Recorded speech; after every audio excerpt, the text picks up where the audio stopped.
गलतियों का एतराफ़ नाज़रीन मुअज़्ज़म मुआशरों का रवैया है। हमारे यहाँ एक ही ख़ानदान के 16 लोग सैलाब में फंसे मदद के लिए पुकारते रहे। दरियाए स्वात की बेरहम मौजें बुलंद होती रहीं।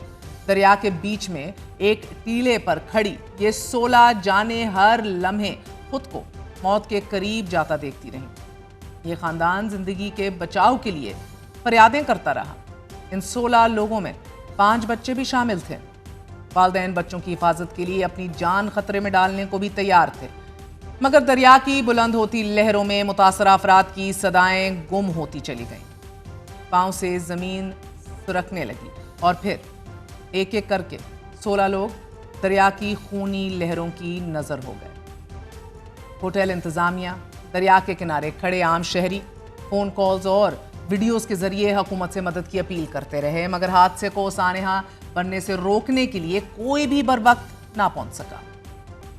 अमूमन सियाहती मकामात पर ज़िले इंतज़ामिया, डिज़ास्टर मैनेजमेंट के साथ साथ police, tourism police, rescue 1122, civil defence और महकमा आबपाशी के एहलकार भी मौजूद होते हैं। लेकिन जब तक रेस्क्यू एहलकार पहुंचते हादसा एक सानहे की शक्ल इख्तियार कर चुका था। अगरचे रेस्क्यू एहलकारों ने 4 अफराद को जिंदा तो ज़रूर बचा लिया, मगर 13 जिंदगियां हमारी नाअहली, लापरवाही, गफलत का शिकार हो गई।